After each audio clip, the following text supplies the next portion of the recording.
Hi అండి, అందరికీ నమస్కారం. Welcome to my channel. ఈ వీడియోలో ఏపీ ప్రభుత్వ పెన్షనర్స్ అందరికీ ఇప్పుడే అందిన తాజా వార్త. దీనికి సంబంధించిన పూర్తి వివరాలైతే వీడియోలో తెలుసుకుందాము. వీడియో అయితే ఎక్కడ కానీ స్కిప్ చేయకుండా ఎండ్ వరకు చూసేయండి. అప్పుడు ఇన్ఫర్మేషన్ పూర్తిగా అర్థమవుతుంది. అలాగే వీడియో చూస్తున్న ప్రతి ఒక్కరు వీడియోకి లైక్ చేయండి ఫ్రెండ్స్. ఈ వీడియోని తోటి ఉద్యోగ పెన్షన్ మిత్రులతో అయితే షేర్ చేయండి. కొత్తగా మన ఛానల్ని చూస్తున్నవారు ఇంకెవరైనా సబ్స్క్రైబ్ చేసుకున్నట్లయితే వెంటనే మన ఛానల్ని సబ్స్క్రైబ్ చేసుకోండి. దీని ద్వారా నేను చేసే లేటెస్ట్ వీడియోస్ అన్నీ మీ వరకు రీచ్ అవుతాయి. ఇక ఆలస్యం చేయకుండా వివరాల్లోకి అయితే వెళ్ళిపోదాము. ఫ్రెండ్స్, ఇక విషయానికి వచ్చినట్లయితే పదవి విరమణ చేసి 9 ఏళ్లుగా పెన్షన్ కోసం ఎదురు చూస్తున్నటువంటి ఒక వృద్ధుడి నిరుత్సాహ సహాయతను నిరుత్సాహతను ఆసరాగా తీసుకొని లంచం డిమాండ్ చేసిన ప్రభుత్వ ఉద్యోగి అవినీతి నిరోధక శాఖ ఏసీబీ వలలో అయితే చిక్కాడనమాట.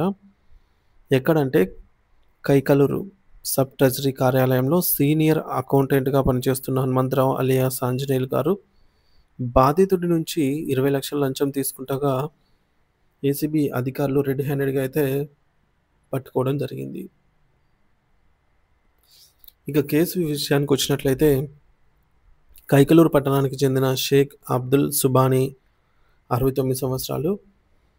రెవెన్యూ శాఖలో అటెండర్గా పనిచేసి 2016లో పదవి విరమణ అయితే ఈయన పొందారనమాట.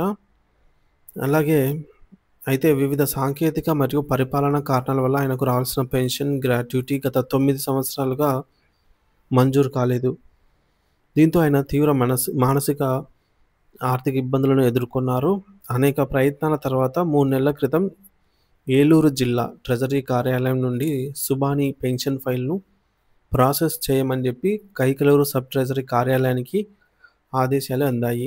సుమారుగా 33 లక్షల విలువైన పెన్షన్ మరియు గ్రాట్యుటీ బిల్లులను ప్రాసెస్ చేసే బాధ్యతను సీనియర్ అకౌంటెంట్ హనుమంతరావు గారైతే స్వయంగా వారే స్వీకరించారన్నమాట. మరి ఈ పరిస్థితిని ఆసరాగా తీసుకున్న హనుమంతరావు ఫైల్ను త్వరగా క్లియర్ చేయాలంటే మొత్తం బిల్లులో 2% అనగా 66,000 రూపాయలు ఇవ్వాలని సుబానీని డిమాండ్ చేశారు. తన ఆర్థిక పరిస్థితి బాగోలేదని, అంత మొత్తం ఇవ్వలేదని సుబానీ గారు బతిమలాడగా చివరికి 55,000కు ఒప్పందం కుదిరింది. గత్యంతరం లేని పరిస్థితుల్లో అంగీకరించిన సుబానీ మొదటి విడతగా జూన్ 27వ తేదీన 10,000 రూపాయలు, ఆ తర్వాత జూలై 2వ తేదీన సుమారు 26,000 రూపాయలు, 26 లక్షల బిల్లు పాస్ అయి సుబానీ ఖాతాలో జమ అయింది. ఇక మిగిలిన 7 లక్షల బిల్లులను హనుమంతరావు గారు ఉద్దేశపూర్వకంగా నిలిపివేసి మిగతా డబ్బుల కోసం ఒత్తిడి చేయడం అయితే ప్రారంభించినట్టు ప్రాథమిక సమాచారం అయితే అందింది. ఇక్కడ చూడొచ్చు స్క్రీన్ పైన. మిగిలిన 45,000లో వెంటనే 20,000 ఇస్తేనే పెండింగ్లో ఉన్నటువంటి బిల్లును ప్రాసెస్ చేస్తానని, డబ్బులు అకౌంట్లో పడిన తర్వాత మిగతా 25,000 ఇవ్వాలని మళ్ళీ డిమాండ్ చేశారు ఆఫీసర్ గారు. ఇక ఇక్కడే ఏసీబీ ఎంటర్ అయిందండి. ఏసీబీ ఆపరేషన్ మొదలు. అకౌంటెంట్ వేధింపులు భరించలేక షేక్ అబ్దుల్ సుబానీ ధైర్యం చేసి ఏలూరు ఏసీబీ అధికారులను ఆశ్రయించి ఫిర్యాదు అయితే చేయడం జరిగింది. ఈ మేరకు ప్రాథమిక విచారణ జరిపిన ఏసీబీ అధికారులు హనుమంతరావు గారిని రెడ్ హ్యాండెడ్గా పట్టుకొని పక్కా ప్రణాళికతో వలపన్నారనమాట. అంటే ముందుగానే ఇన్ఫర్మేషన్ వచ్చింది కాబట్టి ఈ రైడ్ అయితే జరిగింది. ప్లాన్ ప్రకారం సుబానీ గారు 20,000 రూపాయల లంచంను, రసాయన పూసిన నోట్లను హనుమంతరావు గారికి ఇస్తుండగా సాక్షుల సమక్షంలో ఏసీబీ బృందం అతన్ని పట్టుకుంది. అతని చేతులకు ఫినాప్థలిన్ పరీక్ష చేయించగా చేతులు గులాబీ రంగుకు మారాయి. అంటే లంచం డబ్బును అతని ప్యాంటు జోబులో నుంచి స్వాధీనం చేసుకున్నారన్నమాట. తదుపరి చర్యలు: ఏసీబీ అధికారులు హనుమంతరావును అదుపులోకి తీసుకొని అవినీతి నిరోధక చట్టం కింద కేసు నమోదు చేశారు. అతని కార్యాలయంలో కూడా తనిఖీలు నిర్వహించి ఇతర ఫైళ్లలో కూడా ఏమైనా అవకతవకలకు పాల్పడ్డారా అనే కోణంలో కూడా దర్యాప్తు చేస్తున్నామని తెలిపారు. ఈ మేరకు మీడియాకు అయితే సమాచారం అందింది. నిందితుడిని పూర్తి విచారణ అనంతరం విజయవాడ ఏసీబీ ప్రత్యేక స్థానంలో హాజరుపరుస్తామని ఏసీబీ అధికారులు వెల్లడించారు. ప్రభుత్వ కార్యాలయాల్లో ఎవరైనా ఈ విధంగా లంచం డిమాండ్ చేస్తే ప్రజలు నిర్భయంగా ఏసీబీని సంప్రదించాలని కూడా వారు ఈ సందర్భంగా సూచించారు. సో, ఈ తరుణంలో రాష్ట్రంలో లక్షల మంది, లక్షల మంది వృద్ధులు, వయోవృద్ధులు అంటే పెన్షనర్లు ఎన్నో ఈ విధంగా ఇబ్బందులు పడుతున్నవారు ఎంతోమందైతే ఉన్నారనమాట.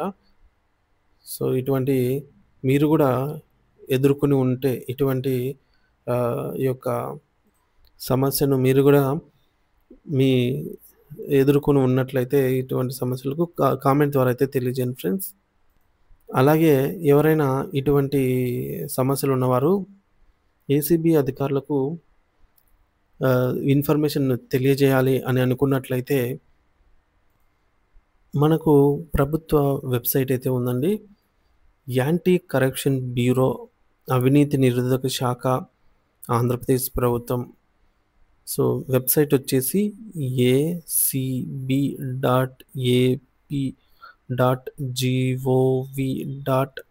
acb.ap.gov.in అనే వెబ్‌సైట్ ఉందండి. గూగుల్‌లో సెర్చ్ చేసినా ఏసీబీ ఏపీ అని సెర్చ్ చేసినా వస్తుంది. సో, ఇక్కడ మనము మన యొక్క రీజియన్‌కు సంబంధించి, మన యొక్క జిల్లాకు సంబంధించి ఏ అధికారి పరిధిలో ఉంటుందో వారికి ఇక్కడ మొబైల్ నంబర్ అయితే అవైలబుల్ ఉంది. లేదంటే పర్సనల్‌గా ఈమెయిల్ కూడా చేయొచ్చు.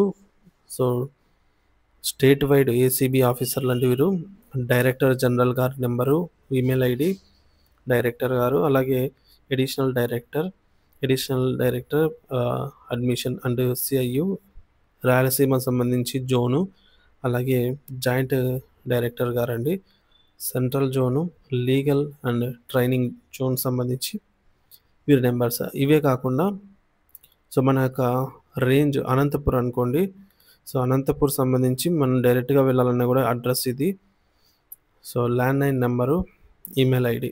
సో, వీటితో మనము కాంటాక్ట్ అయ్యి ఇటువంటి ఇబ్బందుల నుంచి మనల్ని ఎవరైనా ఇటువంటి ఇబ్బందులకు గురి చేస్తున్నవారు ఉన్నట్లయితే వీరికి ఇక్కడ విజయవాడ రేంజు, ఏలూరు రేంజు, అలాగే రాజమండ్రి రేంజు సంబంధించి విశాఖపట్నం, వైజాగ్, అలాగే శ్రీకాకుళం రేంజు, ప్రకాశం, నెల్లూరు, తిరుపతి, కడప, కర్నూలు, అనంతపురం.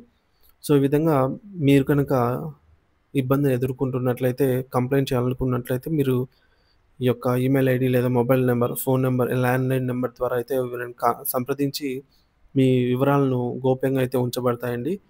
సో, మీరు వారు చెప్పినట్టుగా చేసినట్లయితే రెడ్ హ్యాండెడ్‌గా వారైతే పట్టుకొని తగిన ఈ జాగ్రత్తలైతే తగినటువంటి చట్టబద్ధమైన చర్యలైతే తీసుకొని మీ ప్రాసెస్ అయితే చేస్తారనమాట. ఇది ఫ్రెండ్స్ ఇవాల్టి వీడియో.